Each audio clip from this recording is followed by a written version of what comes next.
اور تو پھر اس دوران ان کا آنا جانا اٹھنا بیٹھنا ان کے ساتھ ہمارا ہوتا تھا. بڑی محبت کرتے تھے. مولانا یونس پٹیل صاحب سے بہت, وہ جو وہاں تھے نا دربن میں, تو وہ بڑی محبت کرتے تھے. بلکہ انہوں نے تو مجھے دعوت بھی دی تھی ساؤتھ افریقہ آنے کی, جب حضرت بیمار تھے ہمارے, کہ آپ آئیں. تو بلکہ وہ کہتے تھے آپ چونکہ بہت پرانے حضرت کے ساتھ لگے ہیں, 1980 سے حضرت سے میرا تعلق تھا, تو 2013 تک تعلق رہا میرا. تو حضرت تو فرماتے تھے آپ کے پاس حضرت کے پرانے واقعات بہت ہیں, کیونکہ آپ نے اس وقت دیکھا سب, ہم بھی نوٹون پڑھتے تو اس وقت بڑی محبت کرتے تھے. اور بڑا اصلاحی سلسلے کا بڑا کام اب بھی, اگرچہ اب تو سفر کم کر دیا, لیکن وہاں بہت کام ہو رہا ہے, اللہ کا بہت شکر ہے.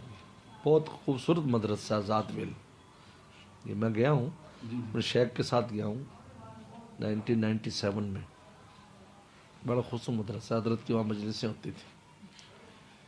بلکہ کسی طالب علم نے آ کر پوچھا حضرت, ہمارے حضرت سے, جب آزاد ویل میں حضرت ٹھہرے ہوئے تھے, تو انہوں نے کہا کہ حضرت ہمارا ابھی سبق کا ٹائم بھی ہے, اور آپ جو نا آپ بھی آئے ہوئے ہیں, ہم کیا کریں. پھر بعد میں ایک تکرار کا ٹائم ہوتا ہے مغرب سے رات, تو نے فرمایا بھی سبق تو پڑھ لو, لیکن جو تکرار کا وقت ہے, وہ جو تمہارا اپنا وقت ہے, وہ میرے پاس رہو, اس لیے کہ میں تمہیں 2-3 دن کے بعد پھر نہیں ملوں گا, میں تو چلا جاؤں گا. تو لہذا مجھ سے فائدہ حاصل کرو, یہ تکرار تو تم بعد میں بھی کر لو گے, پڑھ لو گے. تو حضرت کو اس کا پتہ چلا, مفتی صاحب کو, وہ چونکہ اس کے پرنسپل تھے, کہ وہ حضرت نے یوں فرمایا, انہیں تلوار کے 3 دن مکمل چھٹی, بس حضرت کے پاس رہو سب. اس لیے ہمارے حضرت والا فرمایا کرتے تھے کہ انسان کے جو انفرادی اعمال ہیں وہ آپ کو ہر جگہ مل جائیں گے. آپ نماز جب چاہیں نفل پڑھ لیں, جب چاہے طلاق, لیکن اگر آپ مکہ شریف میں ہیں تو ترجیح ہے کہ آپ طواف کرو.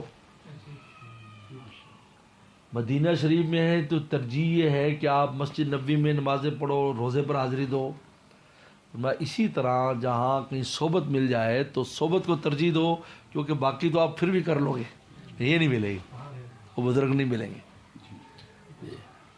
اور واقعی جن لوگوں نے تھوڑا بہت ٹائم حضرت کے ساتھ خرچ کیا, چاہے ایک دن خرچ کیا, چند گھنٹے بھی خرچ کیا, پوری زندگی اس کا اثر ان پر رہا. کسی بزرگ کے ساتھ, حضرت شیخ زکریا رحم اللہ ساؤتھ افریقہ گئے تھے, اس وقت ہمارے استاد مفتی ولیسن ٹونکی جو شیخ الحدیث تھے بنور ٹون کے, ان کو بھی بلایا تھا حضرت نے اعتکاف کیا تھا وہاں پر. یہ 1981 میں حضرت نے, تو اس وقت کہیں 1 دن, کہیں 2 دن, 10 دن, لیکن پوری زندگی ان لوگوں پر اس کا اثر رہا, اس صحبت کا جو چند دن. ابھی بھی ہے, جہاں انہوں نے اسٹینگر میں اعتکاف کیا تھا نا, تو وہ ابھی بھی اس کو اسٹینگر شریف کہتے ہیں, اور وہ ادھر سارے گھرانے دیندار ہیں ابھی بھی. ہاں, اسٹینگر میں اعتکاف کیا تھا.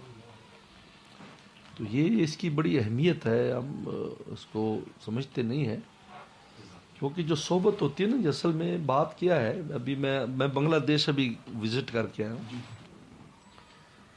میں نے بتایا کہ علوم نبوت, علم نبوت, وہ کتاب سے مل جائے گا. ابھی میں کتاب اٹھاؤں گا حدیث شریف کی, میں اس کا پڑھ لوں گا, یا اس کے ٹرانسلیشن پڑھ لوں گا, اور اگر مجھے سمجھ میں نہیں آئے کسی عالم سے اس کی شرح پوچھ لوں گا بھی. ٹھیک ہے, یہ علم نبوت ہے. ایک نور نبوت ہے جو رسول اللہ کے قلب سے صحابہ کے قلب میں منتقل ہوا, یہ نور نبوت. نور نبوت بغیر صحبت کے نہیں ملتا, یاد ہے, پکی بات ہے. کتنی کوشش کر لیں آپ, ذکر کریں گے ذکر کا نور ملے گا, تلاوت کریں گے تلاوت کا نور ملے گا, نماز پڑھیں گے نماز کا نور ملے گا.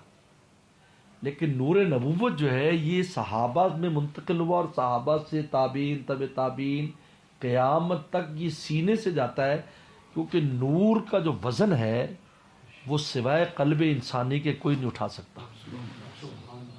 قرآن مجید ہے نا ہمارے, یاد ہے, قرآن کہتا ہے اگر اس قرآن کو ہم پہاڑ پر نازل کر دیتے تو زمین میں چلا جاتا پہاڑ. کیونکہ یہ نور ہے. اللہ فرمایا نور مبینہ ہم نے کہ نور آپ پر نازل کیا، لیکن قلب انسان اس کا تحمل کر لیتا ہے. اسی طرح جو نور نبوت ہے وہ کاغذ میں نہیں ہوتا، وہ قلب میں ہوتا ہے. تو لہذا تھوڑی دیر بھی آپ کسی کے پاس بیٹھے ہیں اور ایک اس نیت کے ساتھ بھی ان سے ہمیں کچھ کیفیات کچھ مل جائے تو نور نبوت منتقل ہوتا ہے جو تمام انوارات کے اوپر ہے. سارا نور اس کے بعد ہے.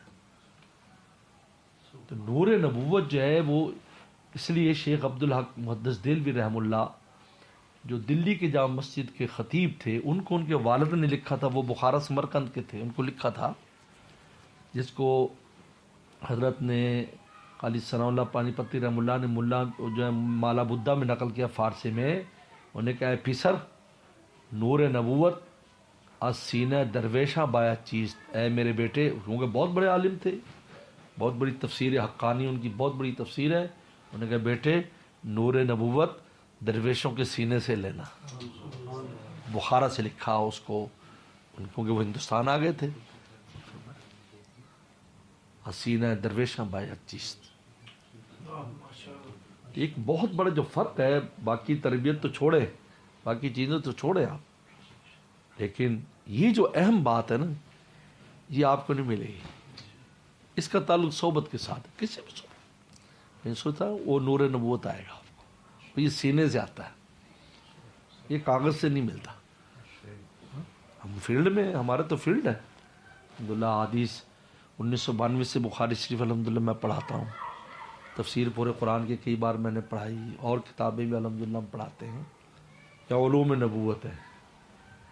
نور نبوت کے لیے بزرگوں کی جوتیاں سیدھی تو وہاں سے وہ آتا ہے. جب یہ علوم نبوت، نور نبوت، یہ دونوں چیزیں دو پر ہیں انسان کے. جب یہ دو پر ہوتے ہیں پھر شیطان اس کو شکار نہیں کر سکتا. شیطان ہماری بلی، ہمارے والد صاحب یہ بلی ہے، یہ بلی تم کو کھائے گی، لیکن جب تمہارے پر ہوں گے چاہے چھوٹے چھوٹے ہی ہوں لیکن اڑ جائے گا. اور ایک پر بہت بڑا ہے دوسرا ہے ہی نہیں تو بلی کھائے گی.